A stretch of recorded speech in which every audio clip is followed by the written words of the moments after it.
what I want to get into is meditation, what it did for me. Now, meditation, I used to be able to sit there before my aortic dissection, and it was 30 minutes a day, twice a day. And when you meditate, don't think you're getting into this whole disappearing act of going into yourself. I pick my breath or a mantra that I say, a few words that I say over and over again. And I'll say it over and over again, but my mind's going to wander. Sooner when I was a little better, it might wander after 10, 15 seconds. But you become aware of your mind wandering, and you can let that thought go. You can let it finish up. But sooner or later, you make that choice to go back to your focal point, your breath, your mantra. And sooner or later, your mind's going to wander again.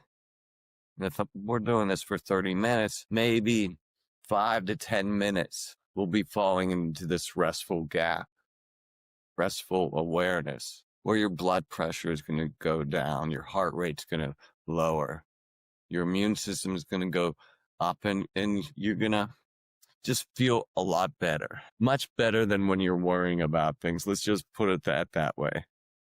And that's a little escape. And that's what I've been learning as my dissection goes on. I couldn't do it anymore. It would be like 1 or 2 breaths and my mind's wandering. And now I build back up. But what I've learned most of all with this meditation is that no matter how crazy and hectic you get, you can just stop for one breath, one breath, but 10 seconds, 3 breaths, and relax. If you're saying a mantra, if you're just focusing on your breath, you can escape whatever is going on. If you're in the hospital, if you're just, my first experience in the grocery store after my aortic dissection, it was Christmas. It was before COVID. It was the holiday season. The line was piled up out the door, and I was just having an anxiety attack. I wanted out. But that's when I decided I went into a meditation, held on to the grocery cart and went into my meditation. And that's where I learned things work.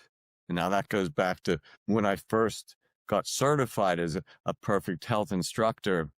It was construction at the Chopra Center. And we were doing hour-long meditations twice a day. And in the morning, they had jackhammers. They were building a new fountain. So they would have jackhammers. They were jackhammers. And we thought we weren't going to be able to do it, or the teacher wouldn't be able to. It was Roger Gabriel, who was a lead meditator, instructor at the Chopra Center for Wellbeing. And we thought we would get out of the hour-long meditation because this jackhammers, it was looking out a window, we could see the people's feet in the bottom of the jackhammer hitting the cement. What Roger said is no, you just keep going, and when your mind wanders, just go back and keep doing this again. And that's where I learned awareness, choice, change.